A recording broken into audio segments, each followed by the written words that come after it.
ഇന്നത്തെ വീഡിയോയിൽ നമ്മൾ ചെയ്യുന്നത് കോറോഡ്രോയിൽ വെക്ടർ ടൈപ്പോഗ്രാഫി എങ്ങനെ ഉണ്ടാക്കാമെന്നുള്ളതാണ്.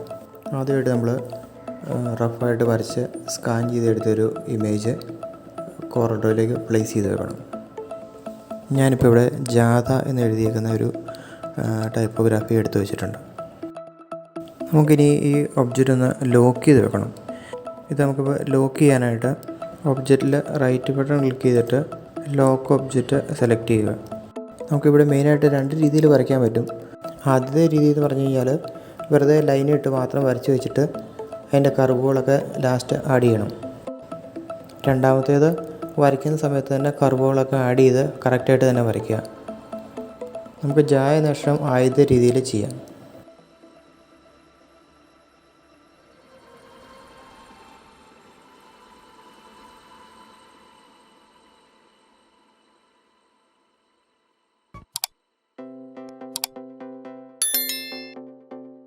ഇപ്പോൾ നമ്മളിവിടെ ജായനക്ഷരം വെറുതെ ലൈൻ മാത്രമായിട്ടിട്ട് വരച്ച് വെച്ചിട്ടുണ്ട്. ഇനി നമുക്കത് എഡിറ്റ് ചെയ്യണം എങ്ങനെയാണെന്ന് നോക്കാം.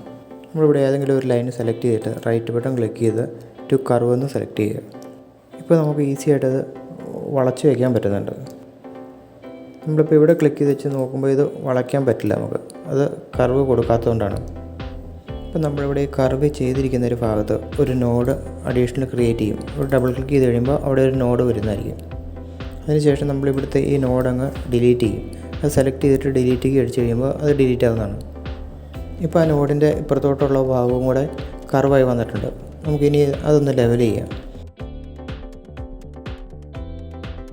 ഇതുപോലെ നമുക്ക് ഈ അക്ഷരങ്ങൾ ഫുള്ളൊന്ന് സെറ്റ് ചെയ്യാം. ഇതുപോലെ തന്നെ ഈ അക്ഷരത്തിൻ്റെ ബാക്കി ഭാഗങ്ങളും കൂടെ ഞാൻ വരച്ചെടുക്കാൻ പോവുകയാണ്.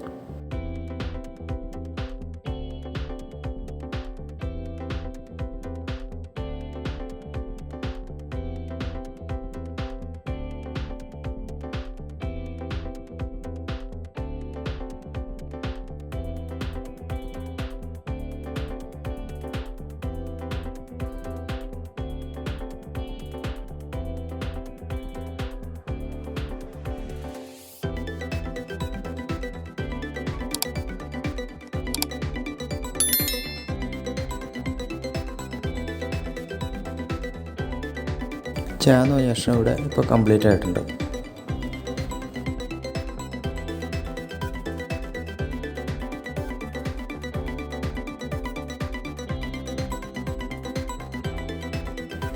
ഇനി നമുക്ക് ഇത്ത എന്ന് പറഞ്ഞ അക്ഷരം രണ്ടാമത്തെ രീതിയിൽ ചെയ്ത് നോക്കാം.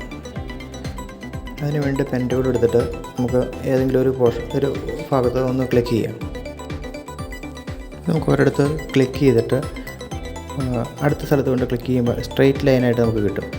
അത് കഴിഞ്ഞ് അവിടുന്ന് അടുത്ത പോയിൻറ്റിലേക്ക് ക്ലിക്ക് ചെയ്യുന്ന ഒപ്പം തന്നെ നമ്മൾ സൈഡിലേക്ക് ഡ്രാഗ് ചെയ്യുകയാണെങ്കിൽ ആ ലൈൻ വളഞ്ഞ് വരുന്നത് കാണാം. നമുക്ക് ആവശ്യത്തിനുള്ള രീതിയിൽ വളഞ്ഞ് വന്നു കഴിയുമ്പോൾ നമ്മളവിടെ മൗസ് റിലീസ് ചെയ്യുന്നു. റിലീസ് ചെയ്തിട്ട് ഓൾട്ട് പ്രസ് ചെയ്തുകൊണ്ട് ആ പോയിൻറ്റിൽ തന്നെ ക്ലിക്ക് ചെയ്യുകയാണെങ്കിൽ അതിൻ്റെ ആ കണ്ടിന്യൂഷൻ മാറിക്കിട്ടും. അത് കഴിഞ്ഞ് നമ്മൾ അവിടുന്ന് എങ്ങോട്ട് വരച്ച് കഴിഞ്ഞാലും കറക്റ്റായിട്ട് പോകും. നേരെ സ്ട്രെയിറ്റ് ലൈനാണ് വേണമെങ്കിൽ സ്ട്രെയിറ്റ് ആയിട്ട് കിട്ടും. അതല്ല സ്ട്രെയിറ്റ് ലൈനല്ല നമ്മളൊരു കർവ് വരണമെങ്കിൽ കർവിൻ്റെ അനുസരിച്ച് വന്നു കഴിയുമ്പോൾ നമ്മൾ വീണ്ടും അവിടെ മൗസ് ക്ലിക്ക് ചെയ്തിട്ട് ഡ്രാഗ് ചെയ്ത് കഴിയുമ്പോഴത്തേക്കും കർവ് ചെയ്ത് വരുന്നത് കാണാൻ പറ്റും.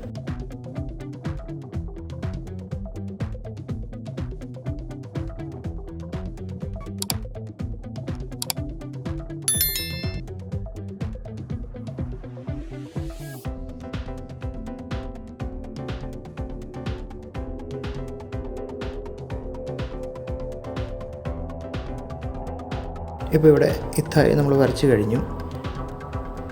ഇത്തായി ഇപ്പോൾ നമ്മൾ രണ്ട് ഒബ്ജക്റ്റായിട്ടാണ് വരച്ചിരിക്കുന്നത്. അതിൻ്റെ അകത്തുള്ള പോർഷൻ സെപ്പറേറ്റ് ഒരു ഒബ്ജക്റ്റായിട്ടാണ് വന്നിരിക്കുന്നത്. നമുക്കിത് രണ്ടും കൂടെ ഒന്നിച്ചാക്കാൻ വേണ്ടിയിട്ട് രണ്ടും കൂടെ സെലക്ട് ചെയ്തിട്ട് കമ്പൈൻ എന്ന് പറഞ്ഞിട്ട് ഒരു ഓപ്ഷൻ ഉണ്ട് ഇവിടെ, അത് ചെയ്യും. അത് കൺട്രോൾ എല്ലാം അടിച്ചാലും മതി. നമ്മളിവിടെ ഇപ്പോൾ ജാഥ എന്നുള്ള വാക്ക് ഫുള്ള് വരച്ച് തീർത്തിട്ടുണ്ട്. ബാക്ക്ഗ്രൗണ്ട് നമുക്ക് അൺലോക്ക് ചെയ്തിട്ട് റിമൂവ് ചെയ്ത് കളയാം.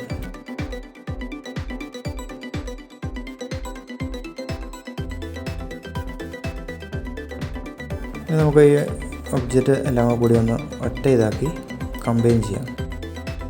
ഇപ്പോൾ നമ്മുടെ ജാഥ എന്ന് പറഞ്ഞ ടൈപ്പോഗ്രാഫി കംപ്ലീറ്റ് ആയിട്ടുണ്ട്.